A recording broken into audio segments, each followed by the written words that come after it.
Namaste and good morning. Is my voice audible? Okay. So for the next 10 minutes, I'll engage with you.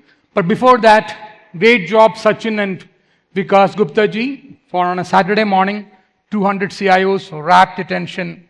And it's the 26th such event, CIO and Leader Conference. So great job for the last 25 years, and this is 26 years, and many more years to come. So thank you very much. Okay, for the next 10 minutes is what I will be speaking. So the topic is Iron to Insight. So Iron is about physical infrastructure and data centers. And I'm also told that there's a partner here who is going to plant trees for the number of times the word AI is spoken by any speaker here. And then they're going to plant trees for the more number of times, more trees. So I'll do justice to that. Okay, so we're talking about the exponential data growth, accelerated computing trends, the unit of compute. So we can no more talk about just CPUs, GPUs and all that. It's a complete system that we're talking about, and Vertiv is a leader in that. How many of you here from here have actually gone to the hangar area and gone to the Vertiv stall? Can you just show of hands? Very less show of hands. Go to the hangar area, go to the Vertiv stall there, and there are some exciting prizes up for grabs. And one of them I know is an iPad. So it's a lucky dip for everybody who's a registered participant here who goes there, visits our stall, and there's some prizes, and the bumper prize is an iPad. So just go and grab that. And listen to my presentation for the next 10 minutes, okay? So technology partnerships, so that's what we'll talk about. So AI is a big thing right now, and $200 billion has already been spent industry-wide on infrastructure, and $1 trillion is what we say as the size of the AI-driven economy. So global GDP is around $100 trillion. 50% of that is services. Out of the 50%, even if you take 10% of that, which will be done by agentic AI and all the AI models that we have, that is $5 trillion. So $5 trillion of service economy, that services will still be rendered, but that will be done by AI models. So that's the kind of opportunity that's awaiting us, and $5 to $10 billion of revenue has already been generated using AI models. And I think these numbers that I'm showing here is changing by the hour. So these are actually grossly underestimated. So Bloomberg says $1 trillion, that's the size of the AI economy. $1.3 trillion by 2030. So what's actually really changing in your data centers, whether it is an edge data center, an on-prem data center, or a core data center, or the hyperscale and cloud, what's actually changing is the way the compute is happening right now. So earlier it was CPUs, and today we're talking about GPUs. So starting from what is NVIDIA is the most common name right now. So the Volta 100, which is the initial 90 series of GPUs, and then there is Ampere 100, there is Hopper, and everybody today is talking about the Blackwell series of GPUs. So what's actually happening in the GPUs, definitely 30 times, 50 times computing capacity. But along with the computing capacity, all these GPUs generate tremendous amount of heat load, which is what is known as thermal design power or thermal design point. So the H100 GPU, sorry, the V100 GPU is something like 300 watts per GPU. And in a server, you can have as many as 8 such GPUs. But as it goes from the series from the Volta to the Ampere to the Hopper to the Blackwell, which is the latest, which is already released in the United States, and it's upcoming to India right now, each of these GPUs is 1200 watts. It's like an iron box. That's the kind of heat load that each of these GPU generates. And that definitely is a physics challenge. And that is where companies like Vertiv play to help you power those GPUs, which means earlier rack loads in a typical rack with servers in the range of 5 kilowatts to 7 kilowatts. Today, that has exponentially increased from 5 to 7 kilowatts to 20 to 40. We are doing projects right now of racks with 130 plus kilowatts, and the whole thing is expected to touch something like 500 kilowatts. And that's as we discuss. So the TDP of a Blackwell GB200 is 1200 watts. So AI is definitely bringing in new challenges. So from 5 to 15 kilowatt, as I said earlier, to upwards of 40, 50 kilowatt, and we're talking about 70 to 200 kilowatts. So earlier, CIOs used to be having this a barrier between the physical infrastructure layer and the CIO layer, which means the racks and the white space what the CIOs owned, but the power and cooling was done by the physical team or the physical infrastructure team. But today it is not so. So things have changed now from air cooling to liquid cooling, which means companies like Vertiv and people in our space, we actually pass coolant liquid to the GPU on the server.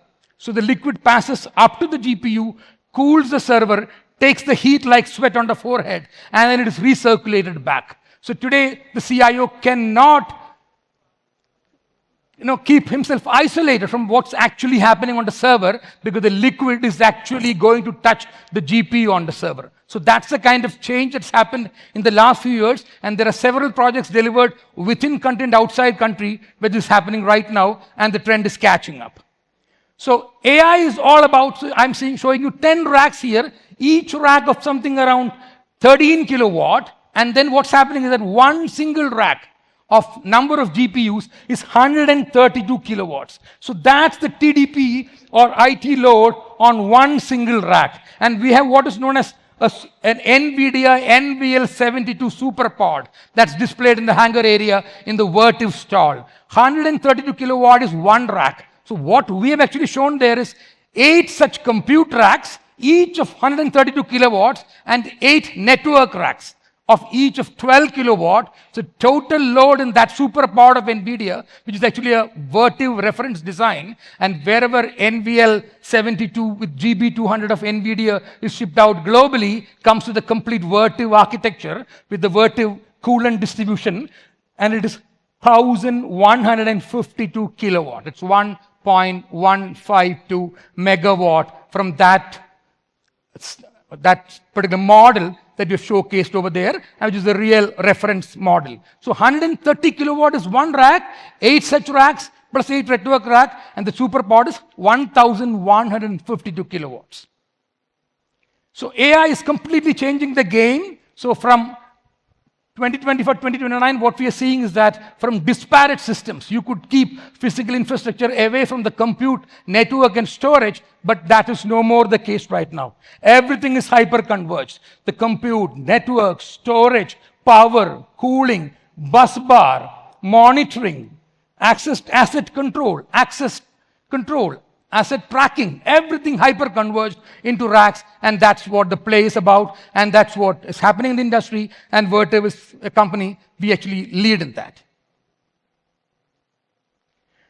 So what I was telling earlier, AI is driving system-driven thinking. So you cannot now just talk about server or cooling or power separately. The CIO needs to talk about and think about complete system thinking, wherein you talk about, as I said earlier, compute, power, network, storage, everything hyper-converged with cooling and power and bus bar and the switch gear and the power arrangement. Because giving 1.15 megawatt into complete SuperPod, that requires different level of thinking. And of course, the heat load, so different level of thinking for eliminating the heat and taking it to unobjectionable area. So as we speak, we are actually implementing projects where liquid cooling is now the game. How many of you here are at least having infrastructure where liquid cooling is actually used right now in your server area, either in the hybrid cloud or in the cloud or in the edge or in your own data centers for cooling right now? Show of hands. Just 1 or 2. But in the next 5 years, how many of you think this is actually going to happen? The AI-driven the bull wave that's actually happening in technology right now. How many of you think it's going to happen? And I'm sure I'll see a lot more number of hands. And that's where Vertiv plays to help you retrofit your current data center. So your current liquid cooling is becoming a requirement. It's no more a luxury right now. That's the way computing is changing in terms of its speed and fastness and latency requirements. So this is definitely becoming a requirement.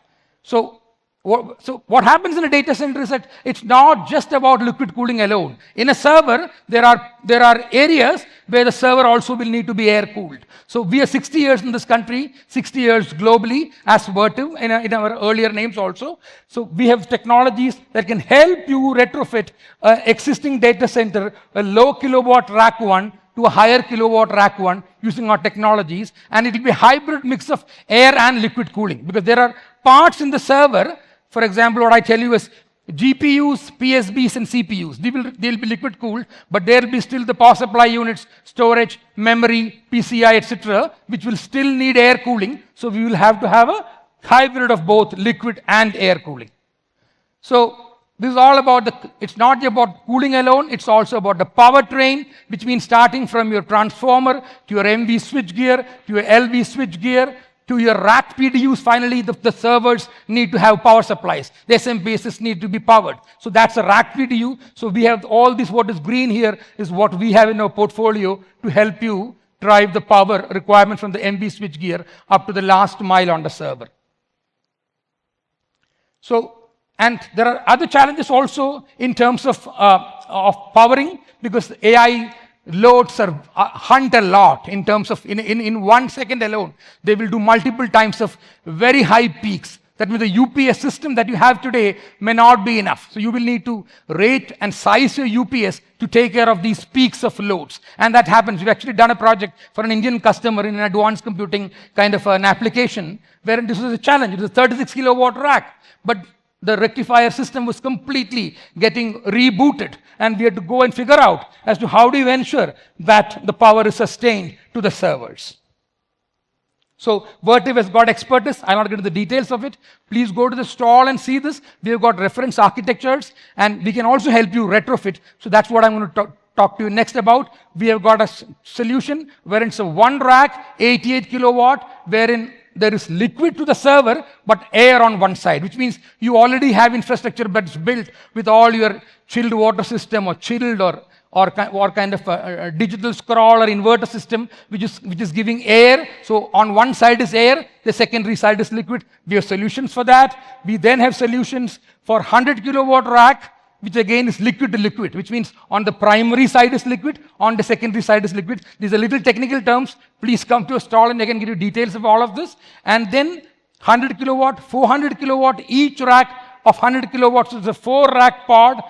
And then the fourth one is 4 racks, each one of 40 kilowatts, total 160 kilowatt. So multiple combinations. So 12 racks, 1200 kilowatt. So kilowatt and all that is something that CIOs don't normally speak about, but today it's a requirement because it's all a solution kind of approach, and then the liquid and the power and everything is hyper-converged into a single rack right now.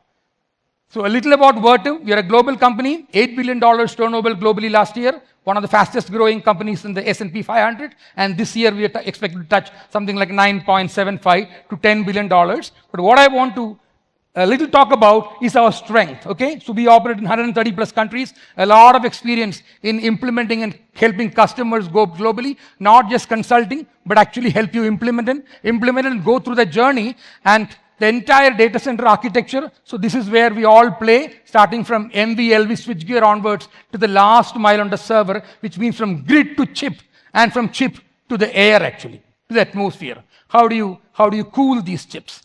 And a little bit about Vertiv in India. We operate in India in around 41 branches. And the biggest thing that we have is that we have 2,000 plus service engineers. So 500 as our own service engineers and 1,500 with our franchisee network and partners. So that's a USP that we have, which none of our competitors can talk about, because finally this is actually a service industry and we have products and solutions. But all this requires 10 to 15 years of life cycle maintenance, and that's what Vertiv plays into. So we have got an employee strength of whatever is screen over here.